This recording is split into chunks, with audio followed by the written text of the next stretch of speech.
When you are approaching your career, one of the things that often is misrepresented or understood by young professionals is they kind of expect the company to provide this roadmap and provide everything you need to be successful in your career. The mantras I really live by is the importance of owning your career. And, the thought of owning something means you need to kind of develop the skills necessary to do that effectively, because you can be a good owner or a bad owner. In the workplace, developing career management skills means setting clear goals, seeking feedback, proactively seeking learning opportunities, and making intentional choices that align with your long-term goals and aspirations. As you're developing those career management skills, one of the things that's really important to do is to surround yourself with people who have gone on before you. So having a mentor ahead of you to be able to learn from their experience. Too often I see students or young professionals saying, I want this next thing. And then in that process, they lose sight of what they're doing today.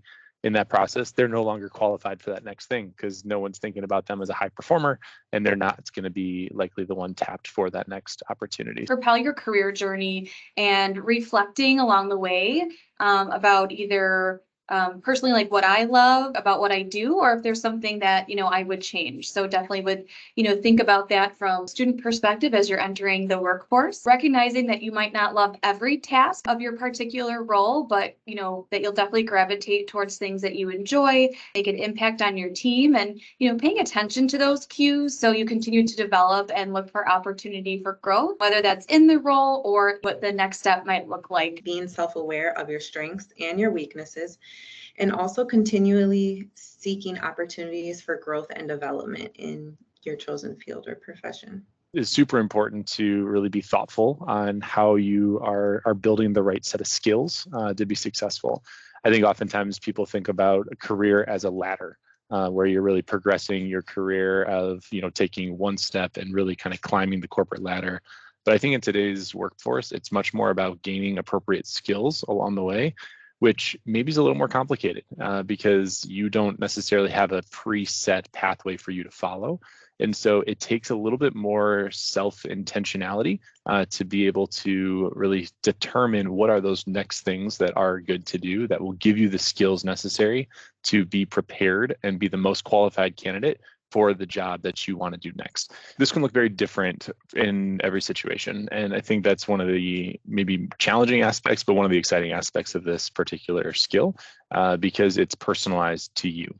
I don't see this as a cookie cutter approach where everyone has to do the same thing. You have the ability to forge your own path. I think oftentimes students are concerned and afraid to make the wrong choice and take the wrong job at the wrong company and think that it might be detrimental to their career growth.